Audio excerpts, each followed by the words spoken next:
Hace algunas semanas recibí un importante libro, un informe académico en el que han participado decenas de especialistas y gente de muy alto nivel. Informe académico sobre la reforma judicial de 2024 en México. Me enviaron este libro que aprecio mucho, el doctor Diego Valadez, investigador de mérito, la doctora Mónica González Contró, la directora, y el doctor Sergio López Ayllón, investigador de este Instituto de Investigaciones Jurídicas de la UNAM. Y en el mensaje que me enviaron para hacerme llegar este libro, me cuentan que se trata de un libro estructurado en 7 capítulos, y los temas eje y esenciales de este trabajo, realizado a lo largo de un año por 22 personas investigadoras de este instituto y pues decenas de colaboradores que pues contribuyeron precisamente para que esto sucediera. Los ejes principales de este trabajo colectivo tienen que ver con el trasfondo estructural de la reforma al Poder Judicial, lo que pasó en el proceso de su aprobación legislativa, que es todo un tema, el rediseño institucional del Poder Judicial, las propias elecciones judiciales, las reacciones nacionales e internacionales, y un punto central, que son los impactos en el Estado de Derecho y en el sistema interamericano de derechos humanos. Le aprecio a uno de los 2 coordinadores, Sergio López Ayllón y Diego Valadez, que esté aquí. Doctor Valadez, buenos días y bienvenido. Diego. Muchas gracias, Carmen. Gracias por darme esta oportunidad de comentar contigo este informe que preparamos en Investigaciones Jurídicas de la UNAM. Muy importante informe. Y bueno, pues Diego Valadez, muy conocido jurista y reconocido jurista en México, ha sido procurador de justicia, ministro de la Corte. Bueno, sería larguísimo presentarte. Pero amigo tuyo, sobre todo, y admirador de tu trabajo. Te lo aprecio mucho, Diego. Una figura muy relevante en México. Bueno, delineé rápidamente los ejes de esto. Informe académico, ¿qué destacarías de estos hallazgos? ¿Qué destacarías de esta revisión puntual de qué ha ocurrido en México y su reforma judicial? Destaco 2 aspectos. Primero, la forma que quisimos darle. Está compuesto por la colaboración de, como tú señalas, 23 autores, más de 40 participantes adicionales, 4 lectores externos que no participaron ni en los aportes documentales ni en la redacción, pero que sí leyeron todo lo que hicimos, nos fueron dando observaciones y fuimos enriqueciendo el contenido. ¿Nacionales o internacionales? Nacionales. Entre ellos, por ejemplo, Bernardo Sepúlveda, un ex canciller con experiencia internacional. Juez internacional. Juez internacional. Ahora, ¿qué hicimos? Recibimos las aportaciones de cada uno de los autores y Sergio López Ayllón y yo fuimos procesando los textos para evitar que hubiera duplicaciones en los temas tratados, para pulir los adjetivos. Y así lo dijimos, que cada quien ponga los adjetivos que quiera, porque forma parte de un estado de ánimo inclusive. También, sí. Pero consideramos, con el beneplácito y la participación de todos, que era necesario pulir el lenguaje de manera que fuera lo más objetivo posible y que tuviera el menor número de carga emocional. Una característica es que no se trata de 24 o de 23 artículos o secciones distintas correspondientes a cada autor, sino que todos aportaron, de todos se tomaron sus propios elementos y se hizo luego una redacción que todos fuimos validando. O sea, todos escribimos y todos validamos lo que quedaba al final. Es un libro en el que todos suscribimos lo que está dicho desde la primera página hasta la última, con una peculiaridad. Cada uno de nosotros tiene matices y perspectivas distintas. Esas las mantenemos, pero esas las reservamos para nuestras publicaciones ya con nuestra propia firma. Y en eso quedamos. Muchos de los artículos o de las colaboraciones que fueron presentadas serán publicadas por los propios autores como textos propios de ellos en otras publicaciones. ¿Qué quisimos hacer con esto? 1, identificar el origen de la reforma. 2, establecer el contenido de la reforma. 3, precisar cómo se instrumentó la reforma, entre otras cosas, con el proceso electoral de 2025. Y 4, hacer una evaluación de las consecuencias que la reforma tiene. Este es el punto, desde mi perspectiva, más relevante, las consecuencias. Porque estamos viendo la reforma judicial como si fuera un todo. Y la reforma judicial no es más que una parte de un entramado institucional que está haciendo agua en el país. Porque no es la única institución, me refiero a la institución jurisdiccional federal y a las locales, que ha resentido los efectos devastadores de un proceso de demolición institucional en el país. Pero además, Carmen, la reforma judicial ha tenido implicaciones en otros sistemas del país y ha alterado el conjunto completo de la institucionalidad mexicana. Afectó, por decir lo primero, al sistema representativo. Vamos, para que pudiera implantarse esta reforma, tuvieron que forzar todos los instrumentos y alterar y violentar la Constitución para darle a la hegemonía dominante, a la hegemonía gobernante, una mayoría calificada en el Congreso. Porque sabían que sin esa mayoría calificada en el Congreso no tendrían los votos para haber aprobado la reforma judicial. Entonces, como consecuencia indirecta de la reforma, se tuvo que alterar el sistema representativo. Se tuvo que alterar el sistema electoral, como lo vimos en la elección de 2025, hasta con este peculiar instrumento de los llamados acordeones. Peculiar. Por llamarle suavecito. Por llamarle suavecito, para evitar adjetivos que puedan resultar de... No, tremendo. Tremendo.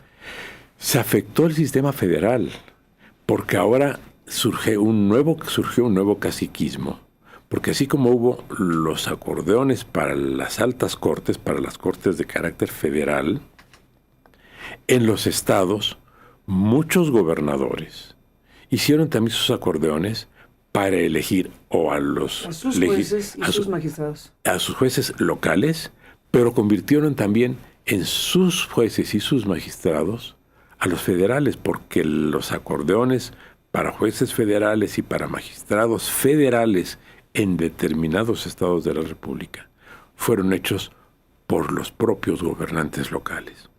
De manera que surgió también una perturbación del sistema federal con una acentuación del caciquismo en el país. Y finalmente alteró al sistema de gobierno, modificó los equilibrios que existían, precarios o sólidos. No quiero calificar en este momento. Pero ¿qué pasó? Que ahora la suma de potestades que había sido abrumadora en manos de quien ejercía la presidencia de la República se multiplicó, porque ahora tiene el control de la mayoría calificada y por tanto es dueña del destino de la Constitución, puede determinar el contenido de la Constitución. Como lo han hecho. Como lo han hecho, y es hipotéticamente dueña de una mayoría en el ámbito jurisdiccional, con motivo de lo cual ya las decisiones que se tomen en el Congreso y las decisiones que se tomen en la Judicatura son imputables a quien ejerce la presidencia de la República.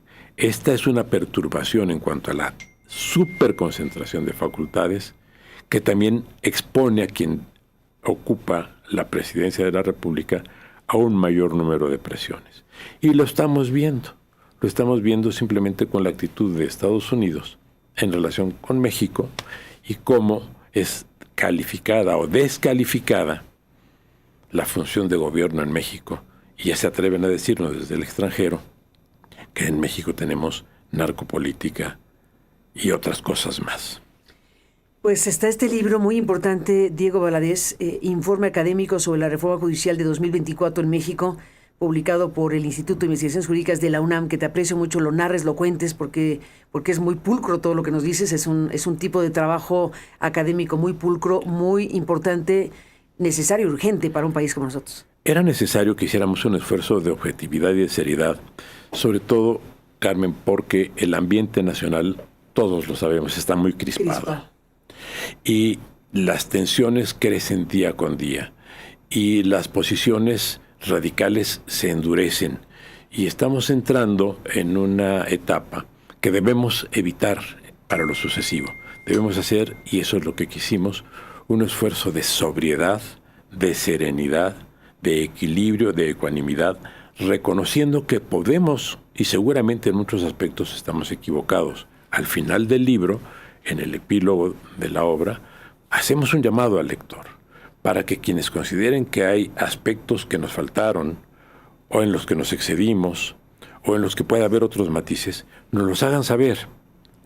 La edición está hecha en papel, hay un soporte en papel, pero fundamentalmente estamos pendientes de actualizar la edición electrónica, que ya ha sido muy consultada, es mucho más consultada que la de papel. Miles de consultas, ¿no? ¿Cuántas llevan? Decenas de miles. Decenas de miles de consultas. Decenas de miles de Decenas de miles. Y lo que queremos es ir afinando ese texto con las observaciones que nos hagan. No solamente somos los 23 autores, los 43 participantes, los 4 lectores. Queremos que sean los centenares o los millares de consultantes que nos hagan llegar otros elementos que ¿Cómo lo harían? enriquezcan. ¿Ahí mismo en la sesión hay una posibilidad de interactividad o cómo? Hasta este momento ¿Cómo lo no, harían? No hemos recibido todavía más que unas cuantas observaciones, las vamos a procesar. ¿Pero se puede, digamos, en la versión digital, se puede enviar algún comentario?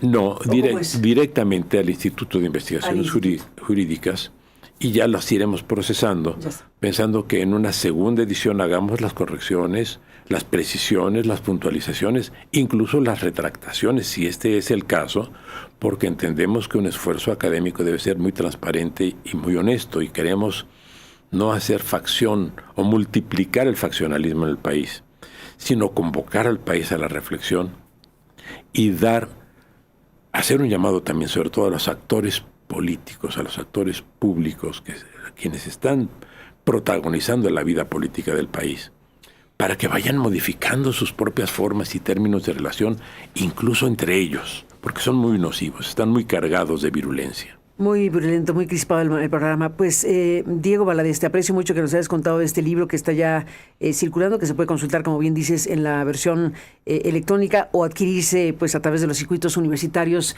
en donde se puede conseguir este libro de la UNAM. Dije hace un momento, entre algunas cosas de quién eres, que bueno, has sido procurador de justicia en México, has sido ministro de la Corte, has sido muchas cosas, pero también debo decir que naciste en Sinaloa. Sí, en Mazatlán. En Mazatlán. Déjame detener aquí porque biográficamente tienes una carga tremenda, porque estamos en este momento poniendo la mirada en Sinaloa, en tu estado.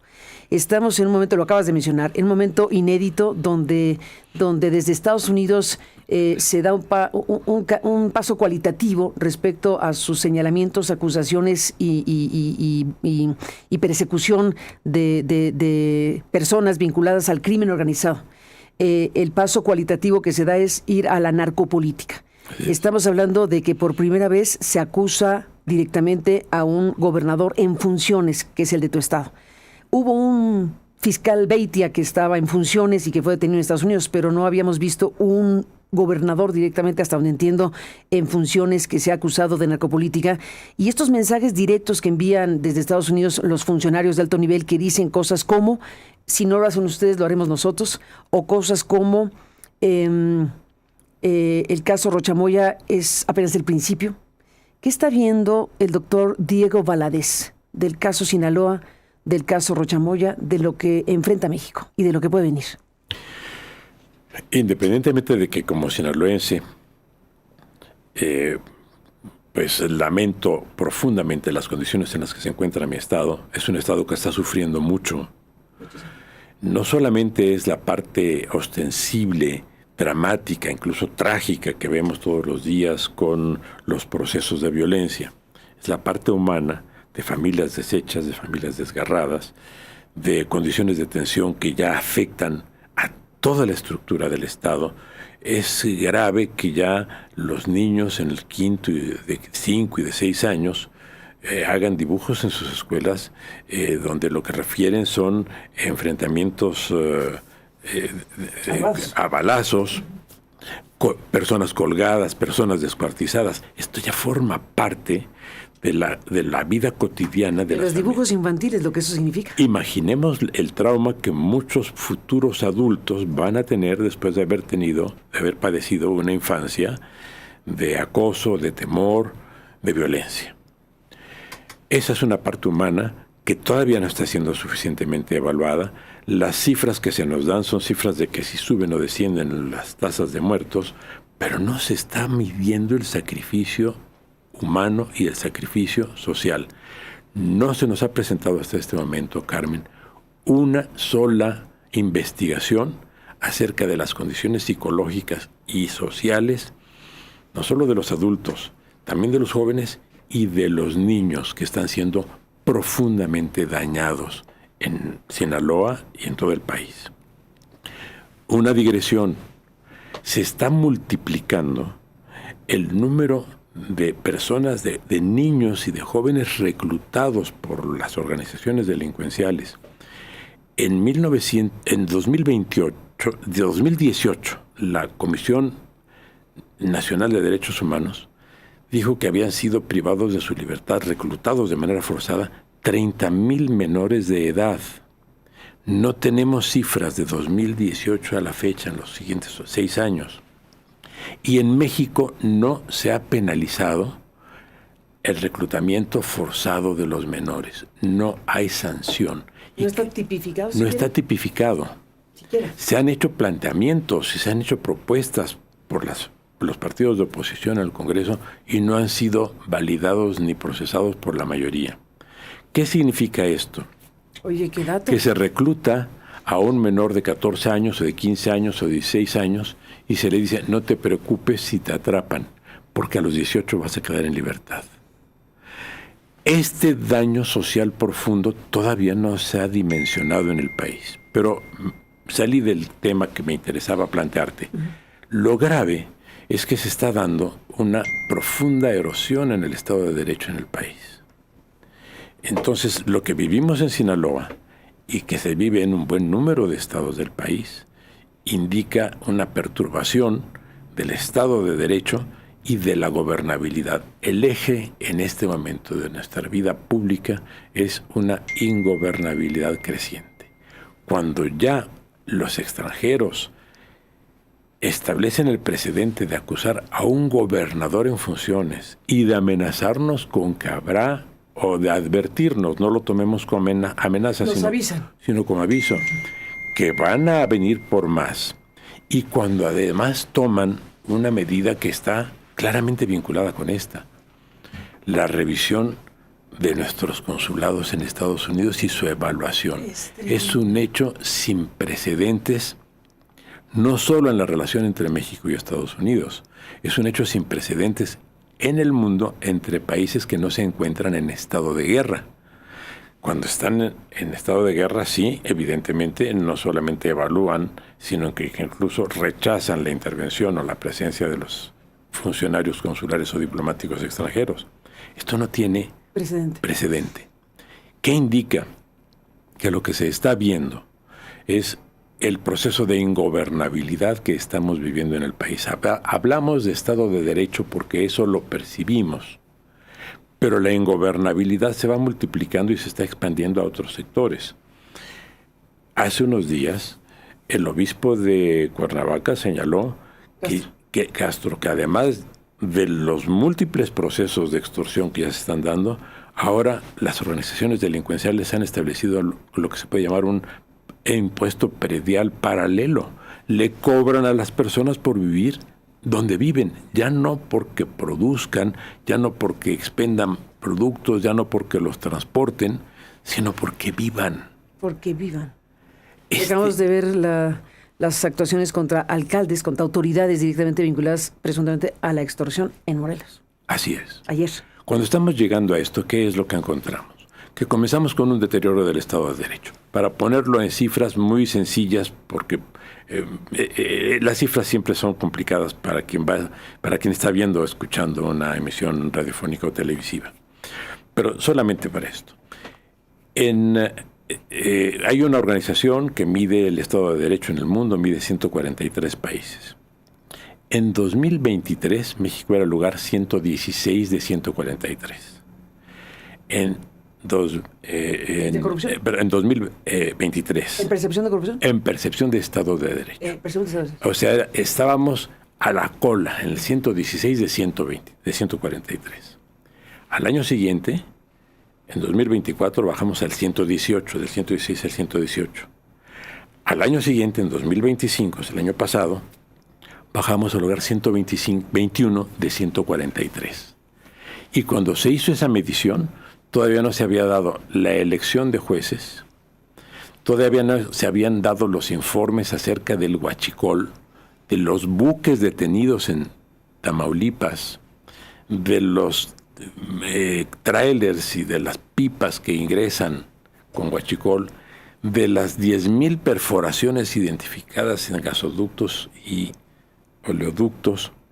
Todavía eso no estaba medido, y todavía no estaba medido el que un país extranjero reclamara a un senador de la República, a un gobernador y a diferentes funcionarios de un estado. Y a un militar.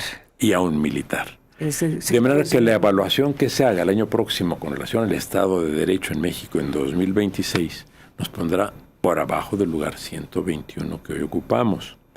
¿Eso qué significa? Que va deteriorándose la capacidad de gobernar al país. Y esto lo estamos viendo también cuando ya se tiene que reformar la reforma de 2024 se tiene que reformar. Para posponer al 2028. Sí, ¿y con qué efectos, Carmen? Que en los próximos 30 años íbamos a tener 10 elecciones federales, cada 3 años. Ahora vamos a tener, si esto se lleva a cabo en los términos que se plantea, 19 elecciones federales en los próximos 29 años. O sea, en los próximos 29 años solamente habrá 10 años en los que no haya elecciones federales. Unas serán políticas y otras serán judiciales.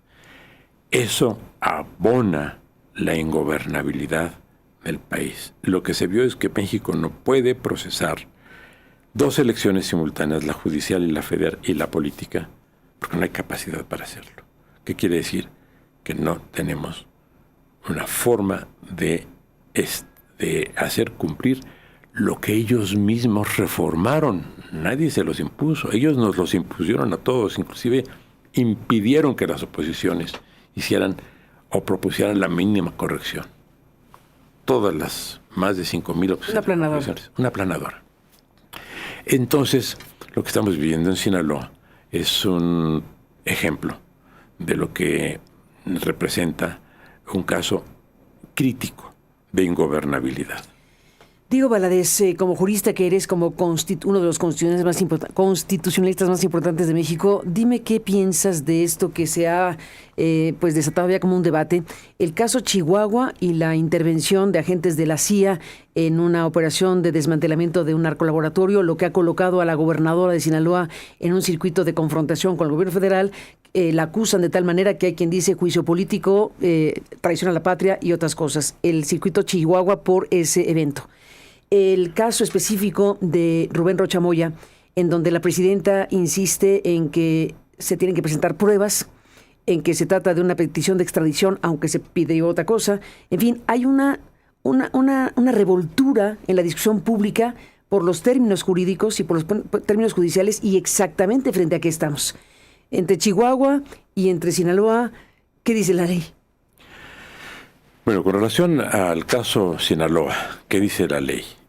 La ley señala, y aquí voy a decir algo que puede poder parecer extraño a muchas personas, pero señala que para poder proceder contra un funcionario, como es el caso de un gobernador, tiene que privársele de le llamamos fuero, pero digamos es inmunidad constitucional en términos más técnicos, pero coloquialmente le decimos fuero. Quitarle el fuero. Y lo curioso es que él ya prescindió del fuero. Al pedir licencia. Al pedir licencia. Ahí se le quita el fuero. Él se puso a disposición de las autoridades. Y ahora son las autoridades las que no proceden. De manera que algo muy extraño está sucediendo.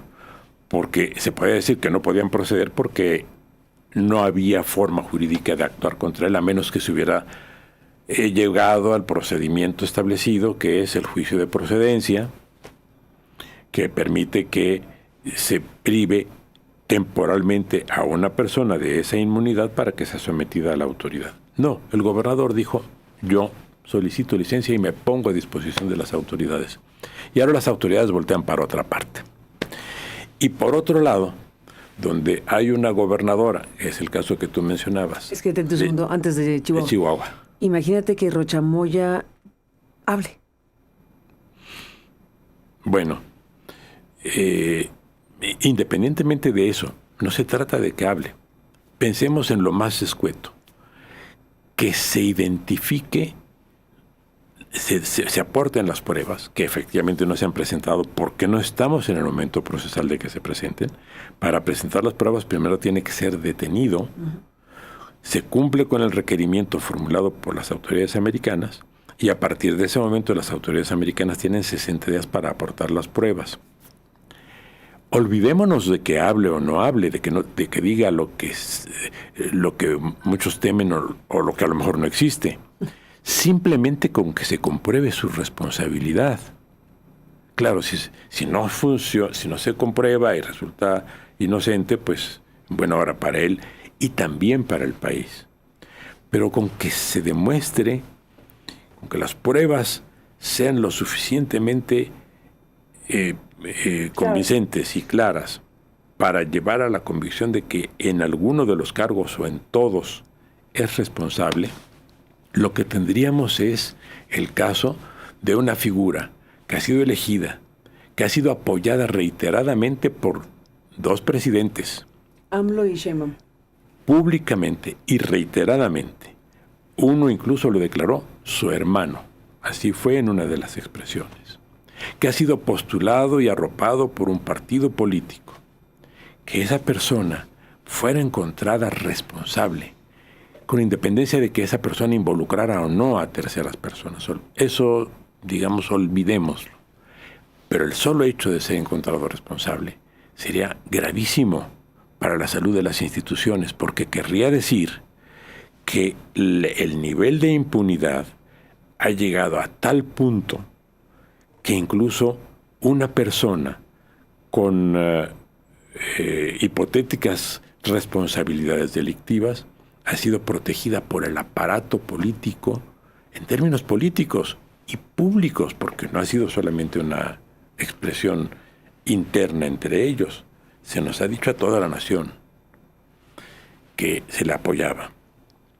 Esto significa, Carmen, que la crisis de gobernabilidad está afectando ya inclusive a los más al criterio y al buen juicio, a la objetividad de las decisiones de quienes ocupan los más altos cargos de responsabilidad política en el país. No estoy diciendo que estén involucrados, estoy diciendo que afecta su juicio, su percepción de la realidad, su capacidad de discriminar entre lo que creen y lo que realmente sucede, y de poner al servicio de hipotéticas personas responsables de comisión de delitos todo el apoyo del aparato político nacional. Eso es de una enorme gravedad. El caso de la gobernadora de Chihuahua, María Eugenia Campos, y el punto del que hablamos. ¿Qué me dices?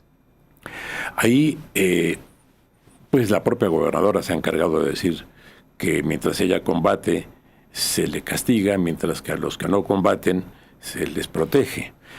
Olvidemos esa parte del discurso político. Vayamos a la realidad. Uno, se le acusa de traición a la patria. La tipificación de la traición a la patria es muy precisa, ¿sí? Implica tomar las armas contra las autoridades, entrar en connivencia o en colusión con autoridades extranjeras en condiciones de guerra para hacer también la guerra a México, afectar la seguridad nacional generando conductas y acciones que pongan en peligro la integridad física del país y la independencia del país. Demostrar eso en el caso de la gobernadora es prácticamente imposible. Se tendría que decir que ella fue la que dio la orden de que hubiera 2 agentes de la CIA, y además se tendría que demostrar que la presencia de 2 agentes de la CIA ponía en riesgo la totalidad de la independencia del país. Suena un poco exagerado para cualquier persona. De manera que es difícil demostrar el nexo de que esos 2 agentes estaban por órdenes expresas de la gobernadora. Y cuando eso se demostrara, habría que demostrar que la presencia de esos 2 agentes pone en riesgo la integridad de la independencia nacional. Ahora, ¿qué se está haciendo? Lo que se está haciendo es simplemente una especie de escenografía jurídico-política. Porque para que proceda el juicio político, en el caso de un gobernador, la Constitución establece que sí, efectivamente, hay la acusación por parte de la Cámara de Diputados, hay la determinación de la procedencia del juicio, la declaración de que la persona efectivamente merece ser destituida, que es la consecuencia del juicio político, pero la propia Constitución dice que ese solo es un aspecto declarativo, que se tiene que mandar al Congreso del Estado para que el Congreso del Estado resuelva lo procedente. Y sabemos que en el Congreso del Estado la mayoría apoya a la gobernadora, de manera que las consecuencias jurídicas de lo que se está haciendo son absolutamente inviables. Inviables. Pues ese es el panorama, parte del panorama, Diego Valadez, que estamos viviendo hoy por hoy en México. Te aprecio muchísimo tu presencia, que nos hayas permitido escucharte en estos puntos específicos del candente momento que vive nuestro país, y gracias por contarnos de este libro, este informe académico sobre la reforma judicial de 2024 en México. Gracias por estar aquí y seguiremos hablando. Muchas gracias por tu invitación. Gracias, Diego Valadez, gracias por estar aquí. Volvemos en un instante más.